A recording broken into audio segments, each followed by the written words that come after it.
제49장. 야곱이 그 아들들을 불러 이르되, 너희는 모이라. 너희가 후일에 당할 일을 내가 너희에게 이르리라. 너희는 모여 들으라. 야곱의 아들들아, 너희 아버지 이스라엘에게 들을지어다. 루벤아, 너는 내 장자요 내 능력이요 내 기력의 시작이라. 위풍이 월등하고 권능이 탁월하다마는 물이 끓음 같았은즉 너는 탁월하지 못하리니, 내가 아버지의 침상에 올라 더럽혔음이로다. 그가 내 침상에 올랐었도다. 시므온과 레위는 형제여, 그들의 칼은 폭력의 도구로다. 내 호나 그들의 모의에 상관하지 말지어다. 내 영광아, 그들의 집회에 참여하지 말지어다. 그들의 분노대로 사람을 죽이고 그들의 혈기대로 소의 발목 힘줄을 끊었음이로다.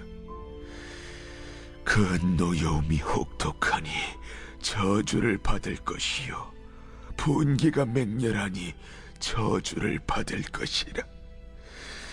내가 그들을 야곱 중에서 나누며 이스라엘 중에서 흩으리로다. 유다야, 너는 내 형제의 찬송이 될지라.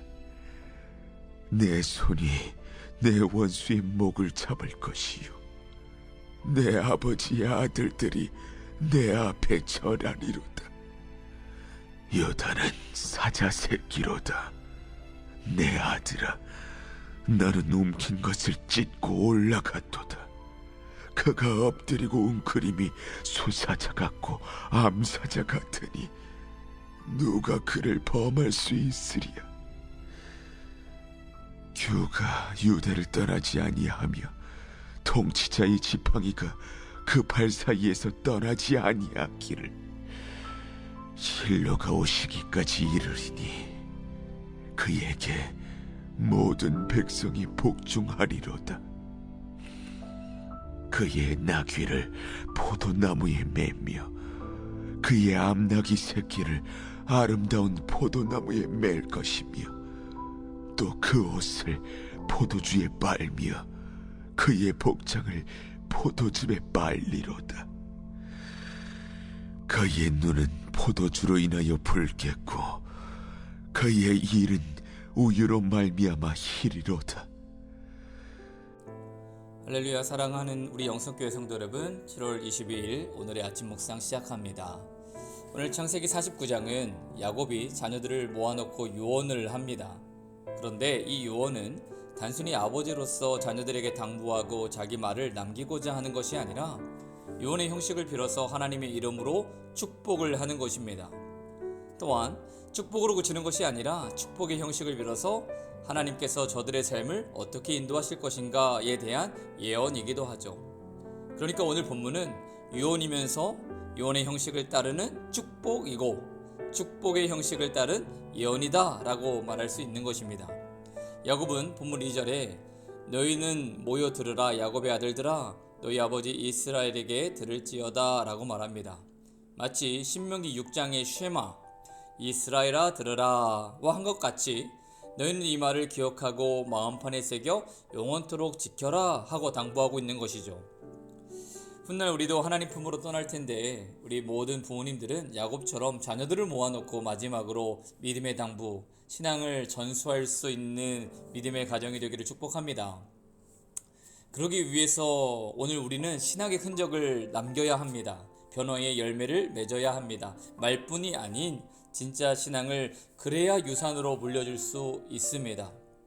자, 오늘 먼저 장자 루벤을 향한 메시지를 봅니다. 3절과 4절 말씀. 루벤아, 너는 내 장자요 내 능력이요 내 기력의 시작이라.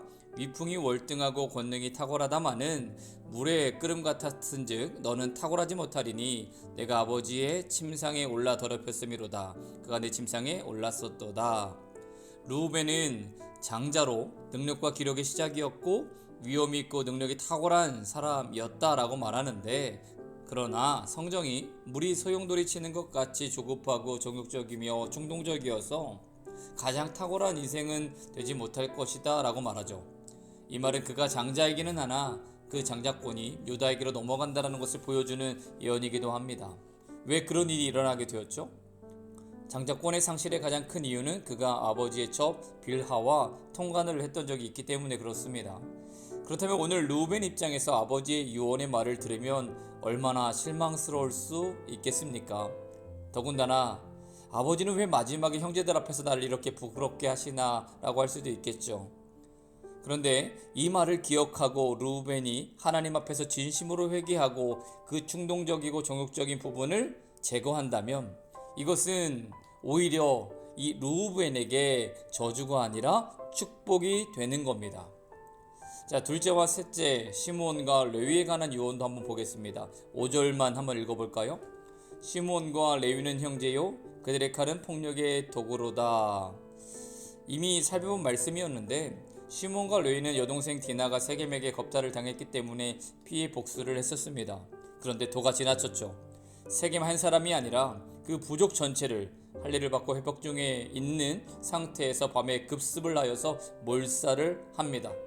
그리고 그들의 재물과 가축을 다 노력하죠. 오늘 이 시므온과 레위를 향한 아버지의 유언도 저주처럼 보입니다. 그러나 지금이라도 저들이 가진 폭력성과 그 분노와 잔인한 성품을 고치지 않았다면 나중에 가나안 땅에 들어갔을 때에 그것이 반드시 문제가 되고 말 것입니다. 그래서 오늘 이 자녀들을 향한 야곱의 유언은 축복이 되는 것이죠.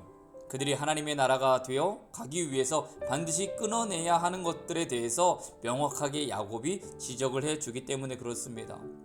여러분, 신명기 말씀을 보면 부정적이고 저주가 포함된 말씀이 긍정적이고 축복을 주는 말씀보다 3배가 많습니다.